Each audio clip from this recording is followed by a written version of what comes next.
પણ વાળું કરવા જેવા રહેવા નથી દીધા એટલે આપણે પેલા થોડીક વાર સહેન કર્યા ભેગું કર્યું. એટલે આમ તો સંધ્યા આરતીનું ટાણું છે, પણ માતાજીને ને ભગવાનની અનુમતિ લઈ આપણે ભારત માતાનો જય જયકાર કરીશું. બે હાથ ઊંચા કરીને જોરદાર ભારત માતાનો જય જયકાર કરવાનો છે. બોલો ભારત માતા કી જય. જો મારી ટપ્પુ સેના બાકી જોરદાર અવાજ કર્યો. અમે આ ટપ્પુ સેના માટે લડીએ છીએ વડીલો. હું હાવ સાદી ભાષામાં તમને સમજાવું કે અમે આ દીકરાઓના ભવિષ્ય માટે લડીએ છીએ. ઘણી બધી વાર તમે સાંભળતા હશો કે પરિવર્તન જોઈએ છે, પરિવર્તન જોઈએ છે, પણ શેનું એવું ઘણી બધી વાર લાગતું હશે તમને. પણ હકીકત એવી છે કે આજે 30 વર્ષ સુધી આપણે ભાજપને જીતાડ્યા. 30 વર્ષ સુધી ભાજપ જીતતું આવ્યું. આપણે આવી ગયું ને એટલે ભુવાતાના શબ્દો છે. સાચી વાત છે. પણ એના માટે જ આવ્યા છીએ દાદા. એટલે હવે આપણે છે ને તાલુકા જિલ્લાની ઇલેક્શનમાં આવે ને એમ દાદા કે છે ને એમ પાયા મૂળિયામાંથી વાઢી નાખવા અને ઘર ભેગા કરવાના છો ને તૈયાર? એટલે હું તમને એમ કહેતી હતી કે આ રિક્ષામાં બેસીને જે રમત કરે છે ને દીકરાઓના ભવિષ્ય માટે લડીએ છીએ, આપણા સૌના સુખાકારી માટે લડીએ છીએ. કારણ કે આપણે જીવીએ શું કામ? સારું ખાવા માટે, સારું રહેવા માટે, સારું જીવન જીવવા માટે ને. કે આ ગામનો ગોઈંદ્રો હોય તો કઈ સારો દેખાવો જોઈએ, એના માટે કરીએ ને. ભાઈએ વાત કરી કે અહીંયા ભાઈ આ બસ સ્ટેન્ડ હોવું જોઈએ, સારો એક નાનકડો એવો. અહીંયા રિક્ષામાં ન રમતા હોવા જોઈએ, લસરપટ્ટી હોવી જોઈએ કે દીકરાઓ રમવા તો જાય. તો અમે આના માટે લડીએ છીએ. અમે હુકમ ભાજપને કહીએ છીએ કે 30 વર્ષમાં તમે કઈ કર્યું નથી. એનું કારણ છે કે 30 વર્ષમાં જે ગોકુળિયા, આપણે ગામડાથી શરૂઆત કરીએ કે જે ગોકુળિયા ગામની વાતો આ ભાજપ કરતા હતા, આ ભાજપ હંમેશા ચૂંટણીઓ આવે એટલે મોટી મોટી વાતો કરશે. ગોકુળિયા ગામ બનાવશું ને આમ કરું છું ને અહીંયા અમારા ગામનો ગોંદરો સારો નથી. ગોકુળિયા ગામ તો પછીની વસ્તુ. ગોકુળિયાના ઘર બનાવ્યા અને હા કમલામાં બનાવ્યા ગોકુળિયા, એમના નેતાઓના ઘર બનાવ્યા. એટલે મારે તમને એટલું કહેવાનું છે કે હવે આપણે આ ગોકુળિયા ગામ તો આપણા ભાઈના નથી, પણ આપણે હજી સુધી માંગવું પડે છે. વિચાર તો કરો. આપણે તો મતદાતા છીએ ને. પાછા કેવું આપણે મતનું દાન લેવા આવ્યા એવું કે ને. તો આ દાન દેવા વાળો આવડો ગુજરાતનો આવડો મોટો વર્ગ આજે રોડે ચડ્યો છે, રોડ ઉપર આવ્યો છે, તોય આ ભાજપના બેઠેલા બાગડ બિલાઓની આંખો નથી ખુલતી. હવે તો વિચારો, આપણે ખોલવી પડશે આંખો. હવે તમે તો નથી આપ્યા, પણ આ બધાય નો આપે એવું કરવાનું છે.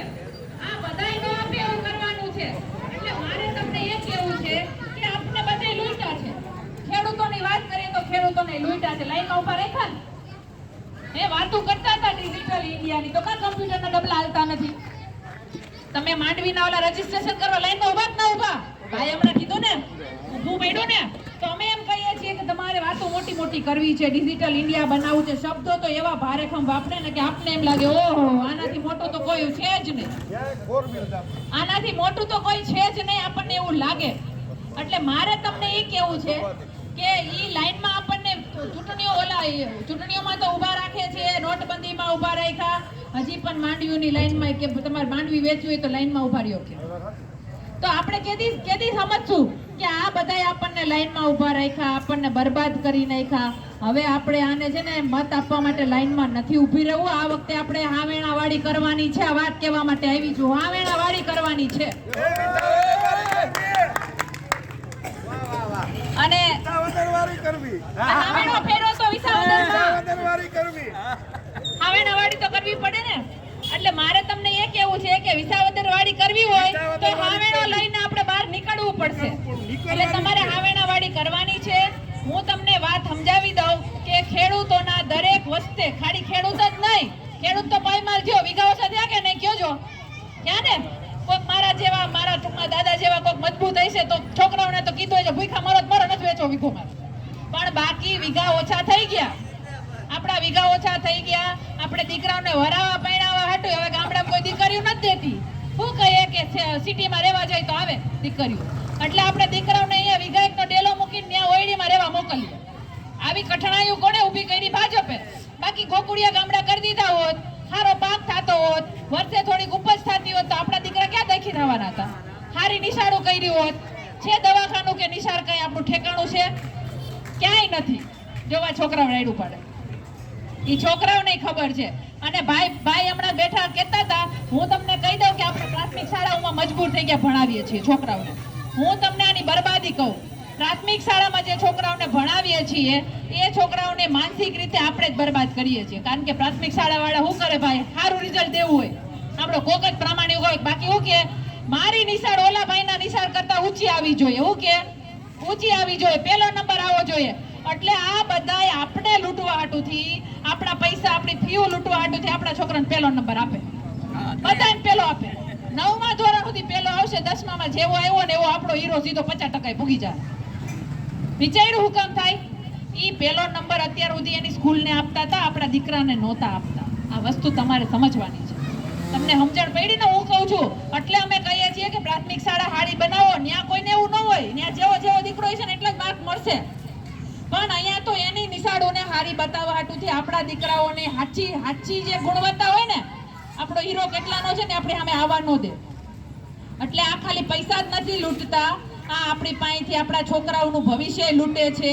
આવું તો કેટલું કરે છે. દીકરાઓને માંડ મુઠ્ઠી ધાન ભેગું કરીને મુઠ્ઠી એક કહેવાય ને કે પૈસા ભેગા કરીને ભણાવીએ છીએ ને. મોંઘું તો મોંઘું ભણાવીએ છીએ, પણ નોકરીઓ મળી? પૂછો, નોકરીઓ મળી? નથી મળતી. અને નોકરીઓ માટે પેપરો ભરવા જવાનું થાય છે તો અહીંથી ખટારામ બેહીન ગયો હોય ને તો અહીંયા ગામની બારોબાર નીકળે ને રોડ ઉપર, ત્યાં સમાચાર આવે પેપર ફૂટી ગયું, ઘેર જાઓ. એટલે આ પેપર કોણ ફોડે? તો કે ભાજપ. આજે મેં તમને કીધું હોય કે ભાઈ આ સાયકલનું રખેવાળું કરજો, તો તમે બધા બેઠા હોય તો સાયકલનું રખેવાળું ન કરી શકો તો કેમ ભાઈ સાયકલ લૂંટાઈ જાય છે? કેમ પેપર ફૂટી જાય છે? વિચારો. આ પેપર ફૂટતા નથી, આ ભાજપ વાળા ફોડે છે રૂપિયા લેવા હાટું છે, આપણી પાસેથી રૂપિયા લેવા હાટું છે. સમજો, વેચવું હોય એને, પણ આપણને સમજાતું નથી. એટલે આવી રીતે તો કેટલી જગ્યાએ લૂંટ્યું છે. તમે વિચાર કરો, રોડ રસ્તાની વાત કરો, ભાજપે ક્યાં રોડ રસ્તા હારા કર્યા? મોટી વાતો કરે, ગ્રામ સડક યોજના બનાવીએ ને ઓલી યોજના બનાવીએ ને, પણ ક્યાંય રોડ રસ્તા હારા કર્યા નથી. રોડ બન્યો છે અહીંયા, માની લો કે રોડ બનાવ્યો અને 2 કે 3 મહિના થાય ને એટલે ઈ રોડમાં ડમરી ઉઠતી છે ધૂળની. તો ક્યાં તમે 50 લાખના રોડ બનાવો છો તો 50 લાખના રોડ જેવું રહેવું જોઈએ ને, પણ એવું નથી કરતા. 50 લાખનો રોડ થયો હોય ને તો એમાં 20 લાખ જ નાખે, 30 લાખ ખીચામાં નાખે, ઘર ભરે. એટલે હું કહું છું કે આ લોકો પોતાના ઘર ભરવાનું કામ કરે છે. વિકાસ કોનો થયો? આપણો થયો કોઈનો? કે ઝડપ કેજો, આમાં કે દેખાય વિકાસ તમને? આખા ગુજરાતનું કહું છું, ફરો ગુજરાતમાં કે દેખાણો વિકાસ તમને? દીવો લઈને ગોતવા જાય ને તોય નથી મળતો દાદા. વિકાસ કોનો થયો? તો કે ભાઈ અમિતભાઈ શાહના છોકરાનો થયો, ભાજપના નેતાઓનો થયો, આપણા છોકરાઓનો નથી થયો. અમિતભાઈના છોકરાનો વિકાસ થયો ને, બેટ પકડતા નથી આવડતું પણ ક્રિકેટના ચેરપર્સન બની ગયા ભાઈ, થઈ ગયો ને. એના નેતાઓના ઘર ભરાઈ ગયા ને, તો આપણા તો નથી ભરાણા. તો અમે એમ કહીએ છીએ કે આપણે જે ટેક્સના પૈસા આપીએ, રૂપિયો કરીને આપીએ છીએ, આપો છો કે નથી આપતા? રૂપિયો કરીને આપીએ છીએ તો એ રૂપિયા ભેગા થાય છે તો આપણને કાં નથી દેતા? આપણને દે છે તો એમાં ભ્રષ્ટાચાર કરે છે. એટલે આવા કેટલા બધા મુદ્દાઓ છે. આ ખેડૂતોને હમણાં કપાસ માટે લાઈનમાં હેરાન કરી દીધા. ખેડૂતના કપાસ આરે શું કર્યું ખબર તમને? વાંચ્યું કઈ? હોકારો તો દ્યો. વાંચ્યું? અમે શું કામ રાયડું પાડીએ કે ભાઈ આ તમે મોદીએ પ્રધાનમંત્રી આવું કર્યું? એમને ગાંડા થોડી થઈ ગયા છીએ. અરે એ લોકોએ વિદેશી કપાસને સસ્તો લઈ આવવાનો રસ્તો કરી દીધો આપણા દેશમાં. વિદેશી કપાસ સસ્તો આવે એવો રસ્તો કર્યો, એની ઉપરની બધી ડ્યુટી 0 કરી નાખી, એટલે ઈ તો કપાસ આપણો સસ્તો આવશે. હવે 12 ગામથી આપણા દેશમાં કપાસ આવે તો આપણા દેશનો કપાસનો ભાવ ઓછો થાય કે ન થાય? તો આણે એવું કર્યું. તો અમે એમ કહીએ છીએ કે ઈ ધંધો ક્યાં પકડો તમે? હવે હડપ પકડવાના ધંધા કરે તો કેવું તો પડે ને કે ખેતી પ્રધાન દેશનો પ્રધાન આવડા મોટા નિર્ણયો ખોટા લઈ લે છે, તો કોણ કહે છે આપણે નહીં કહીએ તો? તો આવા અનેક નિર્ણયો લે છે. અમે કહીએ છીએ કે આ ધંધો કરવાની જરૂર નથી. દેશના ખેડૂતોના કપાસ વેચાવા દો, ઊંચો ભાવ આવવા દો. 2014માં 1400 રૂપિયા કપાસ વેચાતો હતો, અત્યારે 1400 નથી મળતા. તો ક્યાં ગઈ મોંઘવારી? આપણા ભાવમાં મોંઘવારી નથી આવતી. બાકી હમણાં તમે કઈક વસ્તુ લેવા જાઓ તો મોંઘવારી તરત અડી જાય. હળહાથી લેવા જાઓ તો મોંઘવારી આવશે. મારા દાદા કેટલાક બીડી પીતા છે એને ખબર છે, બીડીઓ મોંઘી થઈ ગઈ. હવે તો બીડીઓ મોંઘી થઈ ગઈ, માવાય મોંઘા થઈ ગયા, શાકભાજી મોંઘું થઈ ગયું, આ બધું મોંઘું થઈ ગયું. તો ભાઈ આપણો પાકનો ભાવ કેમ મોંઘો નથી થતો? પાછો ઈ જ માંડવી આપણે માંડવી વેચવા જાવ તો મોંઘી નહીં થાય, પણ તેલનો ડબ્બો મોંઘો થઈ જાય. તેલનો ડબ્બો મોંઘો થઈ જાય તો તમે વિચારો કે હવે આપણે આ સરકારને કાઢવી પડશે. આ 30 વર્ષથી આપણે લૂંટે છે, 30 વર્ષમાં હવે આપણે હજી લૂંટાવવું હોય ને તો આપણે એને હજી બટન દબાવ્યા કરશું. બાકી આખા ગુજરાતને બરબાદ કરી દીધું, રમણ ભમણ કરી નાખ્યું છે આ ભાજપે. હવે આ ભાજપને રમણ ભમણ કરો, બટન દબાવવાનું બંધ કરો. વાત કહેવા માટે આવી છું, હવે તો વાત માનો. કેટલા કાંડ થયા, મોત સસ્તી થઈ, મોંઘું બધું થયું, મોત સસ્તી થઈ.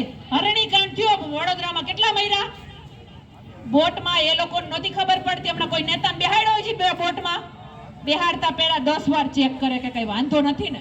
તો આપણા જીવ સસ્તા. હરણીકાંડમાં દીકરાઓને પાણીમાં ડુબાડીને મારી નાખ્યા, અગ્નિકાંડો થયા, અગ્નિકાંડમાં બાળીને મારી નાખ્યા. આ ખાડા પડ્યા છે રોડ ઉપર, બધે રોડના ખાડામાં પાડીને માર નાખે છે. આ ખેડૂતોને આત્મહત્યાઓ દેવામાં ડુબાડીને માર નાખ્યા, કેટલે મરી જાય છે. આવું અસંખ્ય કરે. પશુપાલકો વાત માંગવા ગયા હતા કે ભાવ વધારો આપો તો એને ગોળીને માર નાખ્યા. એટલે આવા ધંધા ભાજપે ચાલુ કર્યા છે. અમે કેવા એવા છીએ કે હવે આ ભાજપને કાઢો. તો કાઢવું છે ને, કાઢવાનું છે હવે આ ભાજપને, અને એની શરૂઆત મૂળિયાથી કરવું છે. આ જે બાવળ ઉગાડ્યા છે અને પછી આપણે એમ કહીએ કે અમારા ગામમાં આ નથી, હવે આ કાઉ કશું રેશમાબેન શું કરે, આને કાઢો તો કઈક થાય. એટલે હું કહેવા આવી છું કે હવે તમારે આને કાઢવું પડશે અને આ મૂળિયામાંથી વાઢવું પડશે. ખાલી કાઢે કઈ નહીં થાય. એમ તો ઘણી બધી વાર કાઢ્યું પણ પાછું ઉગી જાય છે, અને આ બાવળિયા જ ઉગે છે, ગાંડા બાવળની જેમ ઉઈગા જ કરે. તો આ વખતે આપણે એને મૂળિયા કાઢી અને કઈક આંબા વાવવા છે, એટલે અમે તમારી પાસે આવ્યા છીએ. અને તમારા વગર નહીં થાય, તમે બધા ભેગા થાવ તો જ થાય. આવા કેટલું ભાઈ વીસી વાત કરી. હવે તમે વસ્તુ સમજો, ઈ દીકરાઓને કઈ મળતું નથી ભાઈ. ઈ વીસી જે આપણા ગામમાં બેઠો હોય ને, કમ્પ્યુટર ચલાવતો હોય, આ દીકરાને પગાર કોઈ દી નથી આપતા. એની પાછી ગ્રાન્ટ તો બહુ મોટી મોટી આવે. તો ભાઈ તમે આ દીકરો ગામનો બેહાડ્યો તો એને આપો તો ખરા પગાર. પગાર કઈ નહીં આપે, એના કમિશન ઉપર હાલતું હોય, એટલે તમારી પાસેથી 10 રૂપિયા 20 રૂપિયા જે એનું હાલતું એ લે. આપણને એમ લાગ્યા લે, પણ હવે ઈ આખો દી સમય બગાડે તો એનું તો પેટ રડે કે ન રડે, પણ એને નથી આપતા ને આપણને ખબર ન હોય. એટલે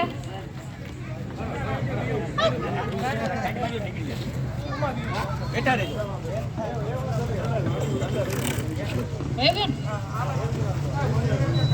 ઝેરી છે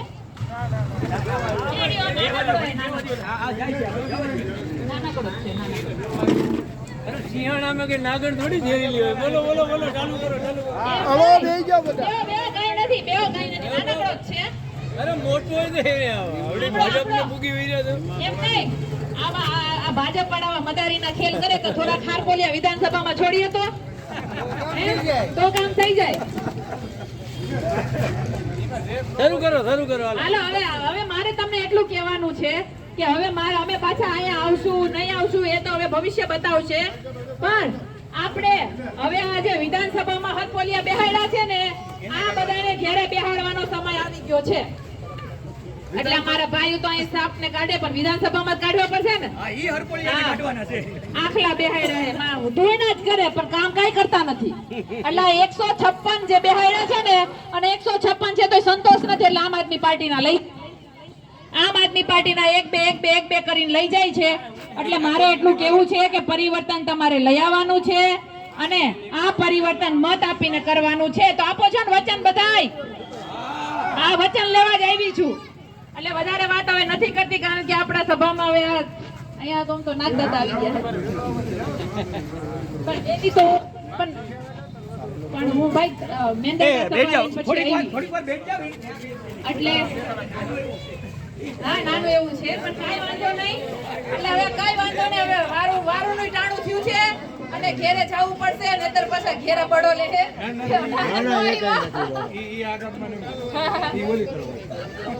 અરે તમને ખબર નહીં, મારી બા ને તમે જેવા તેવા ન ગણો, જબરા હોય મારા બા. કઈ ઘટે નો ઘટે. અને હા છેલ્લે બડા ઉપરથી કહી દઉં કે ખાલી તમારે બહાર ન થવાનું, મારી માતાઓ બહેનો ને થોડીક બહાર લઈ આવો, મારા બા ને લઈ આવો. એનું કારણ કહો, તમે તો વાડીએ વયા જાઓ, તમે કામ ધંધે એટલે વયા જાઓ. ભાજપ વાળા આવશે તો બડા કોણ લે? આ જ બધા લે. એટલે આ બધા બડા લે, એટલે એને તમે જરાક વાવડ આપજો કે હવે તમારે બધે જાગવાનું છે અને બેન કે ભાજપ વાળાને ગરવા નથી દેવાના અને ભેગા કોંગ્રેસ વાળાને નથી ગરવા દેવાના. ભાજપ કોંગ્રેસ બેયને ગરવા નથી દેવાના. વિસાવદરવાળી જ કરવાની છે. વિસાવદરવાળી કરવાની છે. ભાજપ અને કોંગ્રેસ બેયને ગરવા નથી દેવા, કારણ કે કોંગ્રેસે ઈ ધંધો કર્યો છે. ઓલા લોકોએ લૂંટવાનો કર્યો, નાણે એને ભાગીદારી કરી કે ભાગ બટાઈ કરીએ કે જે કઈ આપણી પાસે આવે. એટલે મારે અંતમાં એટલું જ કહેવું છે કે પરિવર્તન તમારે લઈ આવવું પડશે. આપણે જે પણ ઇલેક્શનો આવે એમાં આમ આદમી પાર્ટીને મત આપવાના છે અને જીતાડવાની છે. અને ગામે ગામ હગાવાલા બધે આપણે આ સંદેશ પહોંચાડવાનો છે. મારી માતાઓ બહેનો સુધી પણ આ સંદેશ પહોંચાડજો, કારણ કે મને ખબર છે કે આ વિસ્તારની માતાઓ બહેનો જબરી છે. ઈ મારી જેમ જ બહાર નીકળી જાય ને એક વખત તો તમારી જરૂર નહીં પડે. ભાજપ વાળા એમને ભાગ છે. જેણે આપણને રોડે ચડાવ્યા ને આ ભાજપને આ મારી દીકરીઓ અને માતાઓ જ રોડે ચડાવી શકશે. એટલે એને ભગાડવાની છે. એટલી જ વાત કેવી છે. બોલો ભારત માતા કી વંદે માતરમ. જય જવાન, ધન્યવાદ. જય હિન્દ, જય ભારત.